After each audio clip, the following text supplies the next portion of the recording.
And I'm Michael. We have an exciting episode. We have some exciting Cubs news. Yes, we do. And we have an updated ballot roster for your NL All-Star voters. And we have your picks for Northside Inside and Home Run of the Week. Time for game recaps. The Braves series last weekend. Friday, the Cubs lost 1-5. Saturday, they won 8-2. Jason Hayward, Anthony Rizzo, Miguel Montero, and Chris Bryant all homered. Sunday, the Cubs won 13-2. Anthony Rizzo doubled and Javier Baez homered. Then we go into the National Series. Monday, the Cubs lost 1-4. Tuesday, the Cubs won 4-3. Albert Almora Jr. doubled. Wednesday, the Cubs lost 4-5 in the 12th inning. Time to preview the weekend versus the Pirates. Here are the probable pitching matchups. Friday, Francisco Liriano, who is 4-6, versus Jake Arrieta, who is 10-1. Saturday, Jonathan Neese, who is 6-3, versus John Lester, who is 8-3. Then Sunday, it's Jameson Taillon, who is 1-0, versus Kyle Hendricks, who is 4-6. For Cubs news, in case you missed it, Chris Coghlan is back. The Cubs traded Esmendy Alcantara to the Oakland Athletics to get Coghlan back. The Cubs drafted 37 players in this year's draft. Their first pick came in the 3rd round, 104th overall. Thomas Hatch, a right-handed pitcher from Oklahoma State University.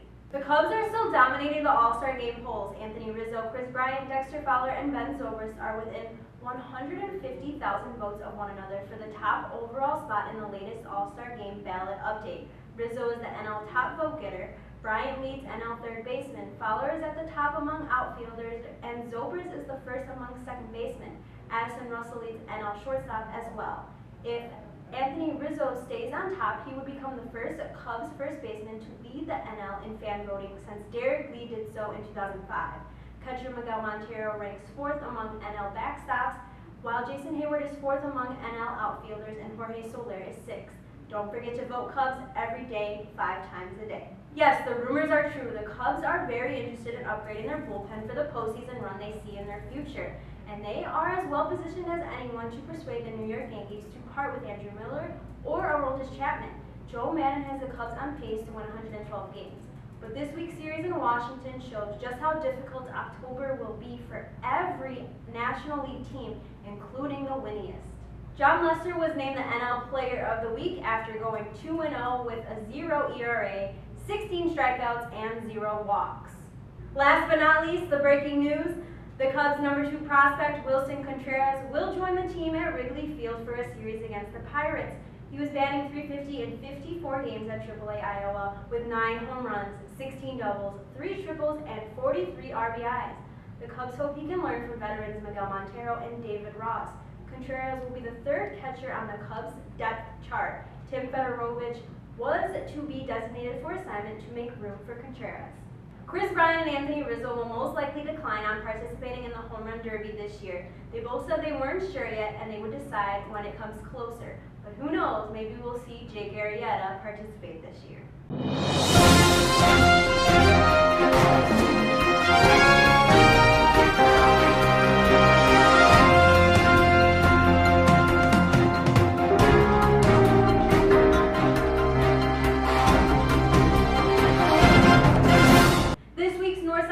Topic will be the Cubs' needs. It got 88% of the votes. And in Cubs news, I mentioned it a little bit, the Cubs are looking for bullpen help. And you saw it in the series against the Nationals. They really need it. They do. Clayton Richard, nothing against him, but he's trash of lately. He really is. He's been terrible. And, I mean, they could add a couple other setup men. I mean, I know they have Travis Wood, Adam Warren, and, of course, Pedro Strop. But you got to get someone in there if, in case someone has to come out in the 3rd inning, like look what happened to Jason Hamill. Travis Wood stepped up. You need to find someone who has starter capability, but is perfectly good in the bullpen.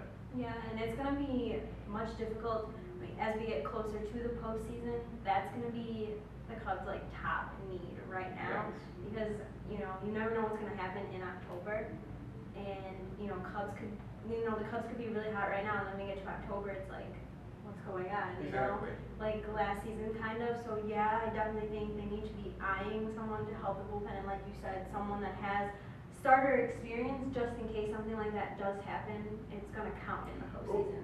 But when do you, as say your Theo or Jed, where do you cross the line like, hey, I'm not going to trade Schwarber, or I'm not going to trade Daniel Vogelbach, who's in the minors, or someone of that nature. What is your trade? How does it go down for you? I've heard that, the Yankees would be looking for Kyle Schwarber if they were trying to trade one of their pitchers. No, I would not trade Kyle Schwarber at all. I mean, I know he's out for the season, but he's going to be back next year, and the Cubs are deep in their outfield, and with catchers and stuff. So I definitely I don't think they will even make that move. But I wouldn't even think about that. Maybe though, Jorge Soler. I was just going to say that. Yeah, so I would say that's where I would kind of lean in, but for Kyle Schwarber, no, that would be crossing the line. I think you can trade Jorge Soler. I mean, he has been good lately, but he hasn't been excellent, and where you really don't see him start all too often anymore, with especially Albert Almora now and Chris Bryant, who's been playing in the outfield. It's just kind of, there's really not a place for him. His bat's kind of quiet, and maybe, just maybe, that's what the Cubs are doing. They're kind of keeping him off the bench so he stays healthy, and that increases his trade value come trade deadline. Yeah, I think that's a part of the reason he was starting so much too before he got injured. But yeah, like you said, we're seeing Almora get out there now, and they have so much depth in the outfield that Soler, he could sit out, he could be injured, and look at what the Cubs are still doing without him. So Exactly. he wouldn't be like a hit to the chest if like a stab to the chest if they were to lose him, because I definitely think they need to focus on that bullpen. I agree. But let us know what you think. Go to our Twitter. We're at Northside Manner. Our Instagram also at Northside Manner. And even on Facebook, just search Northside Manner. And let us know what you think on the Cubs' needs. Time for around the league news. Rangers pitcher Yu Darvish is back on the disabled list with neck and shoulder tightness after 3 post-surgery starts. James Shields has allowed 13 runs in 4 innings pitched for his new team, the Chicago White Sox. Madison Bumgarner has not allowed more than 1 earned run in any of his last 6 starts.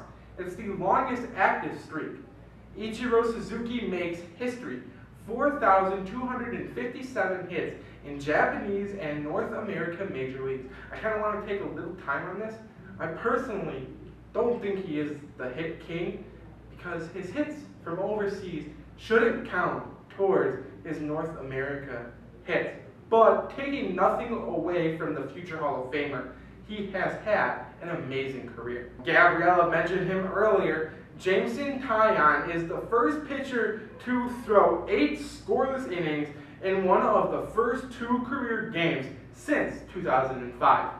Shortstop Jose Reyes was DFA by the Rockies on Wednesday, the same day he was reinstated from the restricted list after serving his domestic violence suspension.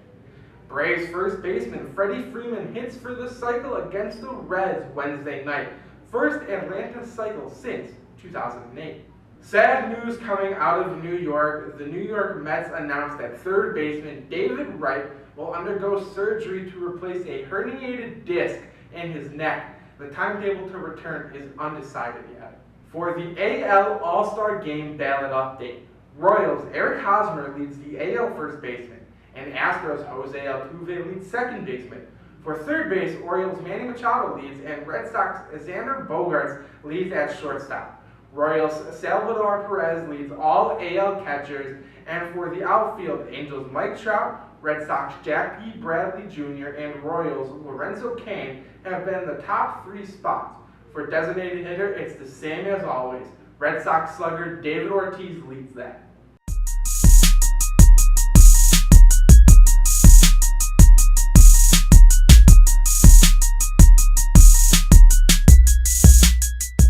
Player of the Week is sponsored by Bygone Brand, and for this week, I'm going to give the honors to rookie phenom prospect Albert Almora Jr. Very nice. I already know why, but why don't you tell them why? He's been outstanding in this major league role. He's getting along with everyone. I know he knows everyone already from spring training and just playing with Chris Bryant and all of them. But I definitely think he's starting to get it.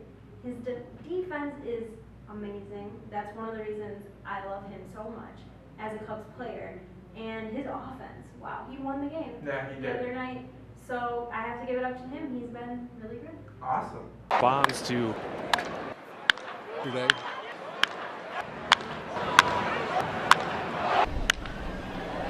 the Diamondbacks.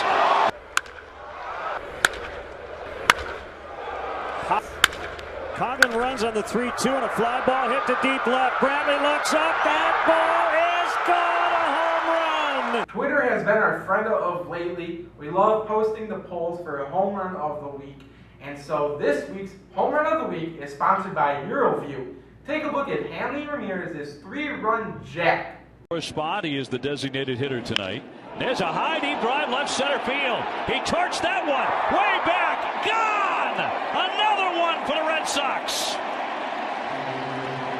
Boy, take cover in the way that one. Join Chicago outfielder Dexter Fowler for baseball instruction and fun at the 2016 Dexter Fowler Baseball Pro Camp presented by Sunny D. Register today at DexterFowlerCamp.com. It will take place on August 15th at Timothy Christian High School in Elmhurst. This is Dexter Fowler's first ever pro camp, and it's for boys and girls in grades 1st through 8th. It is $119 per child. To find out more, go to DexterFowlerCamp.com. If you follow us on Twitter or like us on Facebook, you know that we do a column on our website called Northside Manner with Connor, our head writer for our website. All you have to do is send us your Cubs-related questions our way, and we will get them to Connor so he can do another Northside Mailbag in the next couple of weeks. Breaking news this week, we only have 2 more Northside Manor t-shirts left, both larges. So if you or anyone you know is interested in purchasing it, let us know. We can ship it out to you, deliver it, special delivery with us.